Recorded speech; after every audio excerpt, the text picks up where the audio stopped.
would help!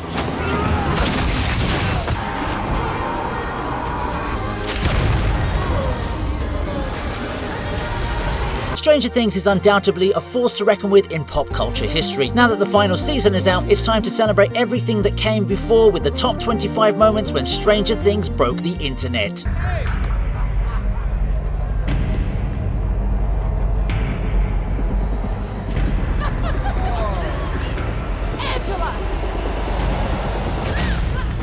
Yikes, we're kicking things off with a pretty savage moment. Eleven chooses violence against Angela here, but it's not like she was planning it right from the start. She didn't resort to messing up her bully's face at first, which is very admirable. At least Eleven tried to talk to Angela, but when that gets thrown in your face too, I would have done the same thing. It was a pretty viral moment, and what's crazy is that they first thought of making Eleven smack Angela with a golf club. I think the roller skate did its thing, but Angela doesn't deserve any mercy at all. What she does isn't just bullying, it's public humiliation. All these sociopathic cowards ganged up on one poor girl, filmed it, and even attacked her with a drink.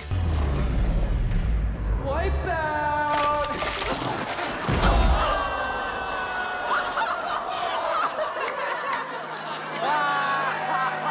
This kind of harassment can drive people to do some messed up stuff, so it's criminal in my opinion. And of course, everyone obviously only blames Eleven when she retaliates, not when she's the one getting bullied. Tobey Maguire from 2002 Spider-Man can relate, I bet. Oh my god. Oh my god, what are we doing? You're okay, you're okay.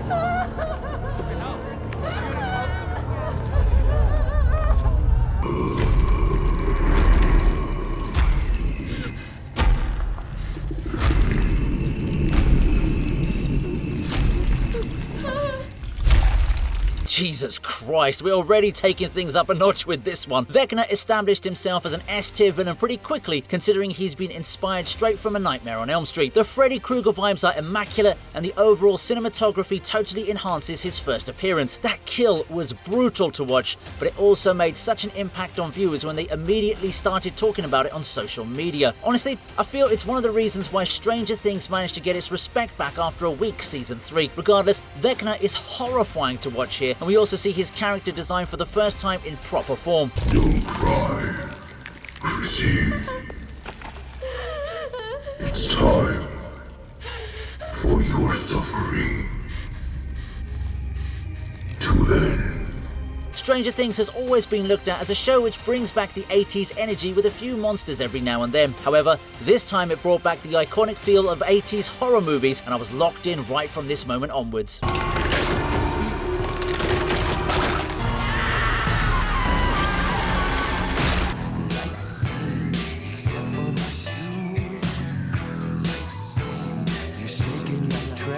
Okay, at least now we can chill for a bit. It turns out that they weren't lying when they said women really do love bad boys. Don't look at me though, the reference point is Billy Hargrove. Yeah, he's not exactly the ideal man to look up to, but if rizzing older women happens to be your ideal life goal, perhaps you can learn a thing or two from him. Afternoon, ladies. Afternoon, Billy. Dig the new suit, Mrs. Wheeler. Thank you.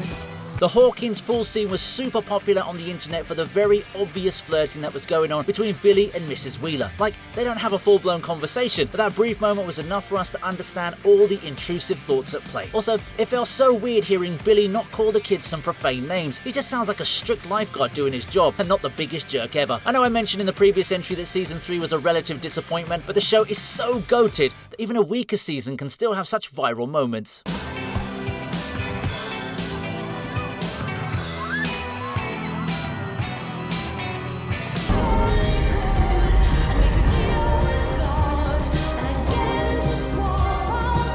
Ah yes, now this one truly fits the meaning of the word viral. The scene where Max runs away from Vecna with Kate Bush's Running Up the Hill playing in the background will be iconic forever. I mean, there's not a single form of any evil in this world that could beat the power of legendary 80s music. This scene was so popular that people couldn't get enough of it on Netflix or even on YouTube. The crazier part is that the song saw such a massive surge in popularity that it started dominating Spotify charts all over the world even decades after its original release. This is when you know an artist is meant to be remembered forever. But yeah, the tension in this sequence was insane AF, and it was the perfect way to get the audience even more interested in how the gang was going to counter Vecna.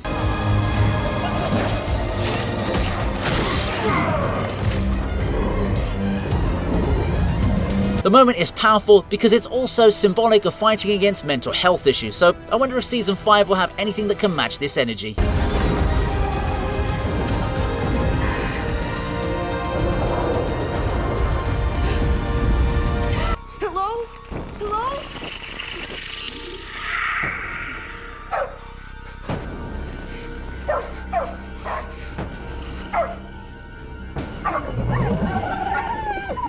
We spoke about 80s music in the previous entry, so let's talk about the culture as a whole now. As I mentioned in the intro, Stranger Things had a huge hand in making the 80s popular again. Not only did it get people interested in concepts like fashion and lifestyle, the influence extended to the music industry too. After all, the biggest song on Spotify, Blinding Lights, is also a crazy 80s throwback, and the trend majorly worked because Stranger Things had already begun the revival of one of history's best eras.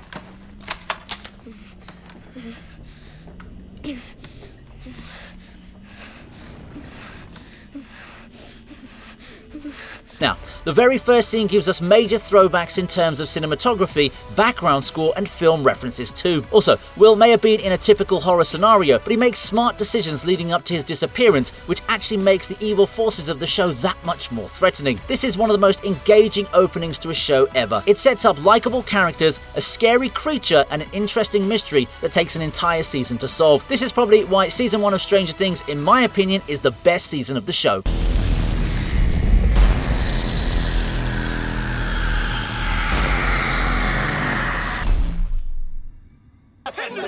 He's back! He's back! I'm back! You got the job! You got the job!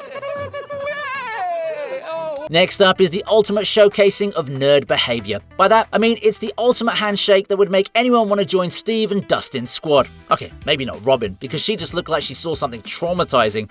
How many children are you friends with?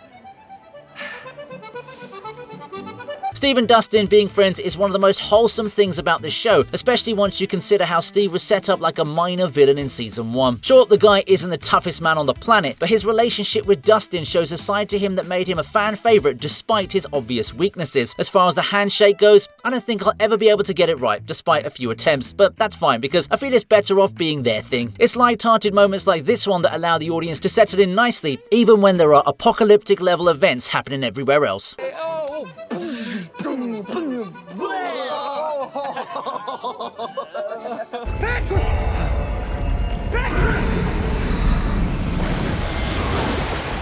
In at number 19 is a deadly way to go. It's a pretty dark end for Patrick, and by that, I don't just mean his method of death. The lighting for the scene was intentionally kept at this level, probably to set up Patrick's end as per the typical Vecna vibe. I feel this scene was a bit too aggressive and violent, even for Vecna's standards, but man, it sure did its thing.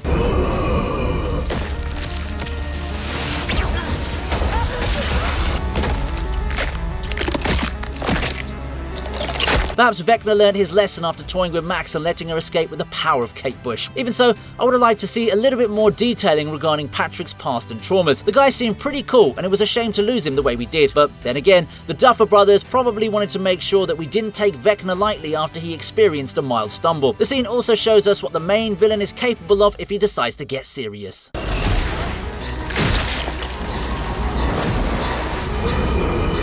What are you doing here? Shopping. This is her new style. What do you think? What's wrong with you? You know she's not allowed to be here. What is she, your little pet? Yeah.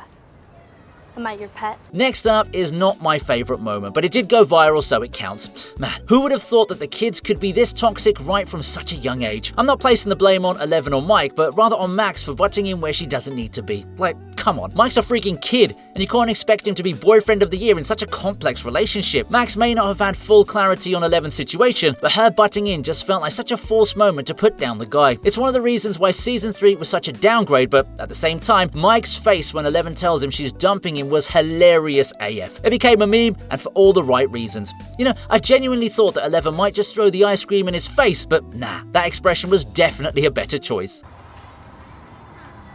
I dump your ass.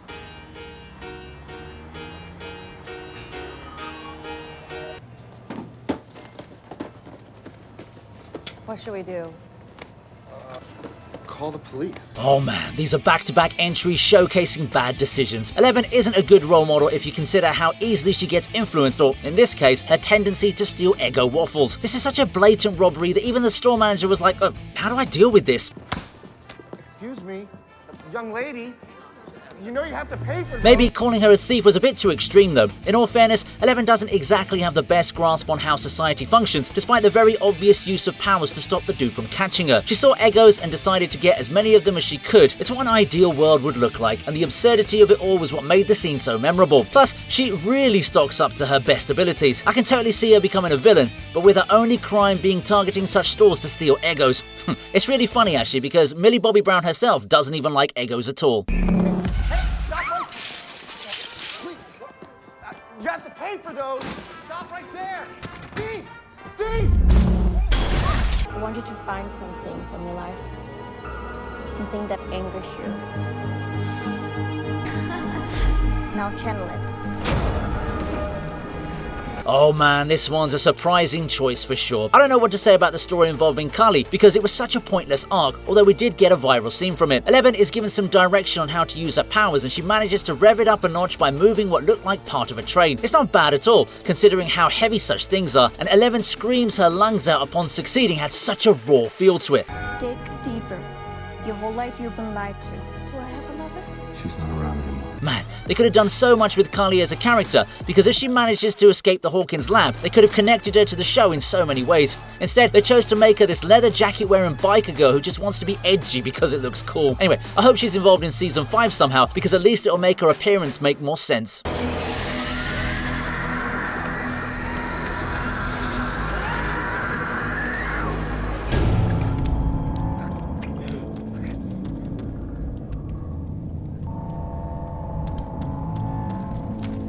Stranger Things hasn't held back when it comes to killing off characters unless they're top billing. We found that out when Barbara leaves us with nothing more than a terrified scream. It was unfair to her for sure, because it's not even like she had anything to rejoice about in her final moments.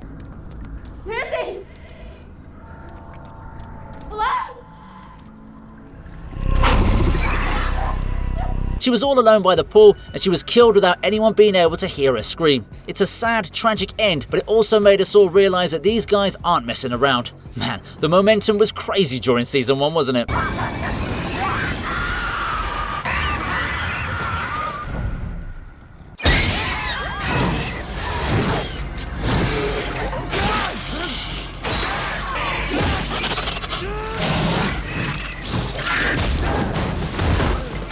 Now we've got the squad's first proper encounter against this beast known as the Mind Flayer. We know Billy was an extension of it, but here we can see the CGI monster in all of its glory. There's a lot of chaos here, but luckily Eleven comes to the party again and reminds us that she's been written with unlimited potential.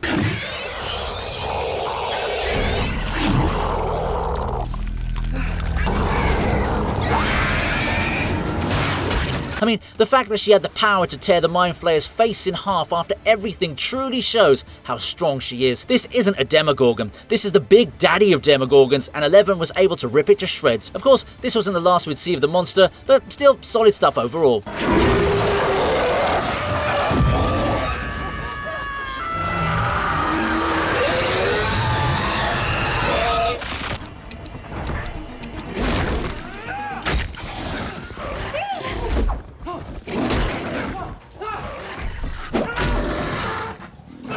Isn't it great to see Steve getting a partial W? Well, the guy is pretty much used as a punching bag throughout the series, even after he becomes a good guy. Here, it's more of a team effort, as Steve, Nancy and Jonathan become a trio and take down the Demogorgon. What makes this amazing is Steve's last-minute entry to save Nancy before she got gobbled up. There's a clear rift, considering Jonathan effectively stole Nancy from Steve, but none of that matters when you have to save lives. I'm just happy the writers chose this path for Steve, because I consider him to be just as important as any other character apart from Eleven.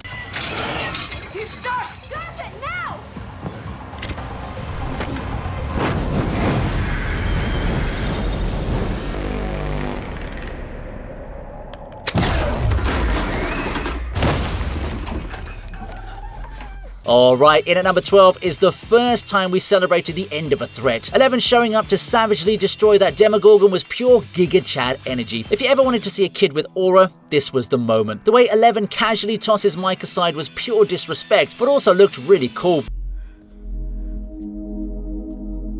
11, stop!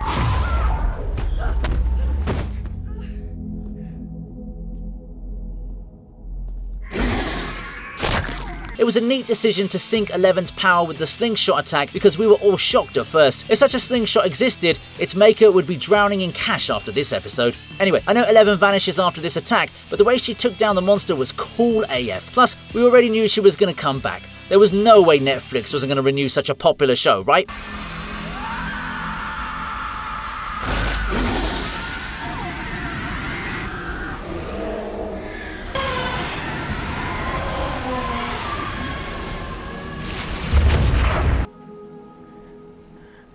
Something I've been wanting to talk to you both about. I know this is a difficult conversation, but I care about you both very much. Oh man, bring the tissues out. This was a letter that made us all cry. Despite the differences between Hopper and 11, there's no denying the fact that he'll always be her father, and blood relations don't matter in such cases. And when life hurts you, because it will, remember the hurt. The hurt is good. The contents of his letter were so emotional that the audience just couldn't hold back their tears. Add the fact that people are leaving Hawkins and 11 doesn't have her powers at this point. Yeah, we were all like, it's not looking good, bruv. It's not looking good, Bev. It's not looking good. Yeah, the scene kind of loses some steam once we learn that Hopper is still alive, but those first emotions will always hit hard. If you don't mind, for the sake of your poor old dad, keep the door open 3 inches.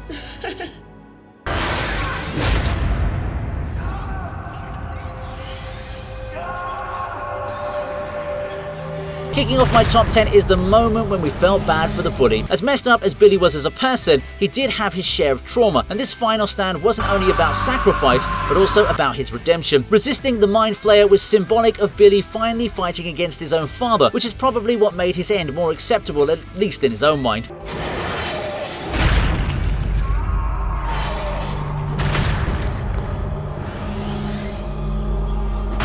For a guy who didn't gain any kind of sympathy at first, Billy was able to get us all in our feelings when he gave away his life to protect 11 and the others. It's also a highly dramatised moment, considering how deadly the Mind Flayer looks here.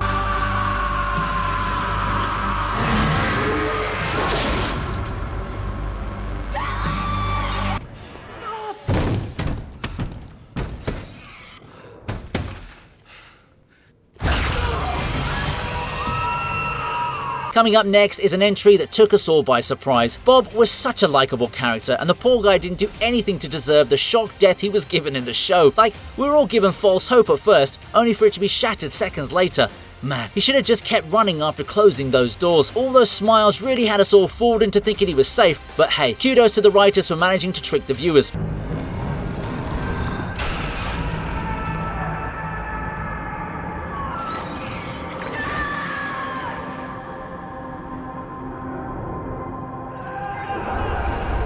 Also, the Duffer Brothers were actually going to kill him off much earlier, but thanks to how great he turned out to be as a character, they delayed his brutal death to episode 8.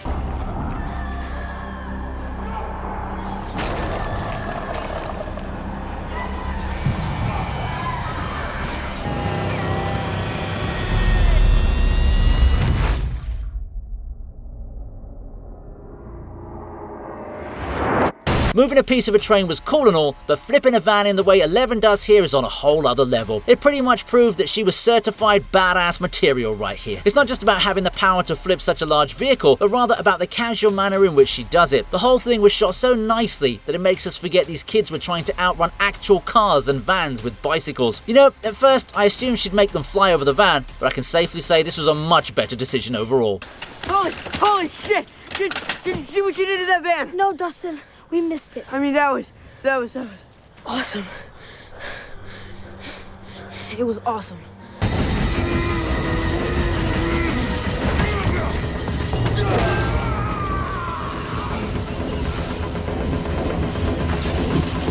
If you ever thought less of Jim Hopper, this scene proves otherwise. He beats a Russian Terminator, which is probably the most badass thing any normal human can do in this show. A man may not have psychic powers, but he does have combat skills and a presence of mind that allowed him to overpower an opponent who is clearly stronger than him. There's evidence throughout the show that suggests Hopper served in the military, so it's possible that he picked up some of his moves from there.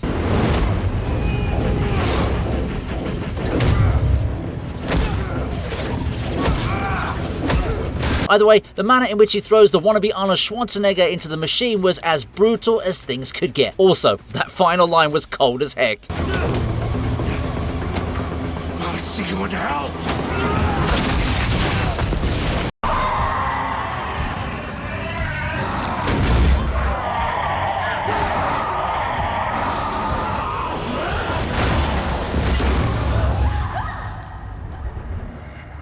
This was some traumatizing stuff for the kids and also for the audience. Now, I'm not sure if 11 was holding back initially, because the way possessed Billy broke free of her telekinetic powers, we all wondered if she could actually beat him. Luckily, she does manage to smash him through the wall, but we as the audience have already understood that the Mind Flayer isn't going to be easy to defeat.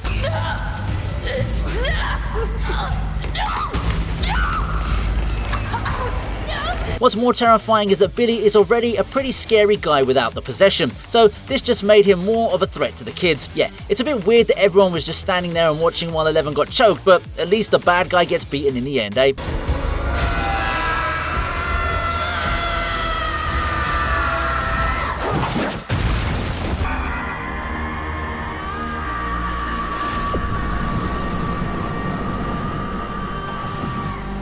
Yeah, this one's the most badass moment from Season 2. We all know that 11 is supposed to be the main character of Stranger Things, but at times we'll get moments like this one where she's reminding us of how overpowered she is. Well, she did train her powers a bit with Carly during her goth phase, so I guess this final display was somewhat coming. This wasn't just about 11 showing off her strength, but also an important moment where she overcomes her past to close the Upside Down and move on with her life. Hopper manages to land enough support too, by shooting down whatever monsters came their way.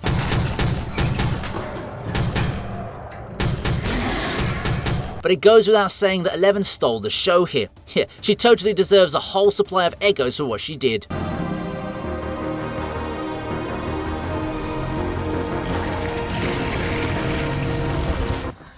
Okay, baby, talk to me.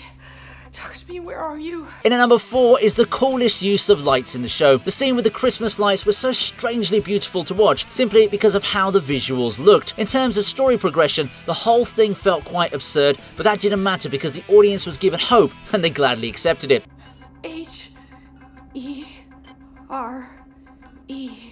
right here. As I've said before, personally, Season 1 has a special charm because you just don't know what's happening at first, so you're figuring it out with the characters, which makes it much scarier. Like, when I first watched this scene, I had no idea what was going on, but I was still rooting for Joyce. It's all about the emotions, and I think the sequence is amongst the most unique ones they've used for the show. What should I do? How do I get to you? How do I find you? What should I do?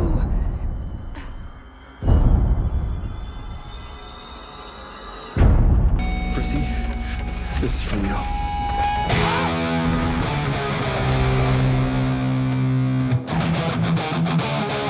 Alright, it's time for Eddie Munson to show us why he's such a fan favourite despite having such limited screen time. It's the most metal thing anyone could do during such a situation, because who the hell thinks about combating demon bats by luring them towards you? Add the fact that he's in another dimension set against the backdrop of a red lightning storm. Yeah.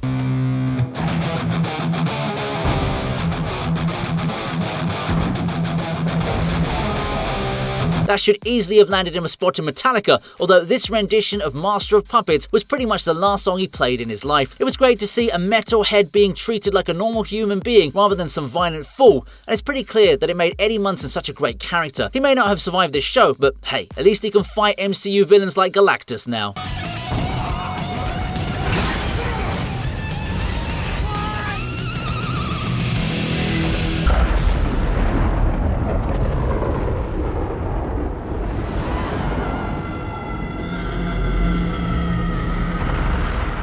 Oh yeah, this one had so much happening at the same time. There's the squad taking on Vecna turn by turn, with 11 also fighting him in Max's mind. Now, that was pretty cool, but this is merged with Hopper facing off against a freaking Demogorgon all by himself. And he wins. Now, that's what I call peak badass behavior.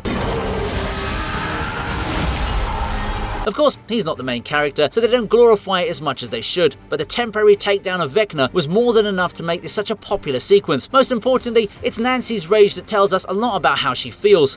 As we saw earlier, she's lost Barb, and her town's getting invaded by this dude, so it was the perfect time to show why she's such a boss girl when she has a gun in her hands. Shout out to the highly dramatized version of Running Up That Hill too.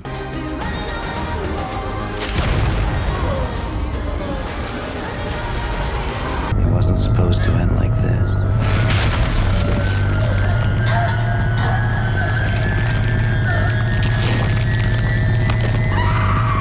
At number 1 is the greatest reveal the show could have ever given us. I'm combining the final battle between Eleven and Henry with the crazy reveal that Henry is Vecna, because doing that easily makes this moment have no competition at all, even from the final episode of the same season. It's also 3 for 3 on season 4 entries, but that's just how popular it was. Yeah, it had the typical trope of the hero getting a crazy power-up at the very last second to defeat the villain, but I'll take it because of how epic it was.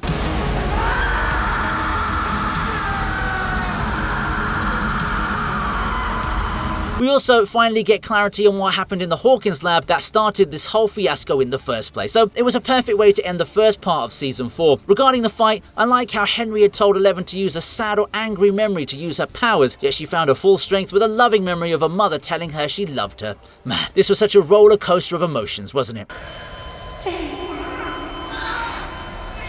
I love you. Hope you liked the video. Please subscribe to the TV Regent, and here's another video that I know you're going to enjoy. Hey.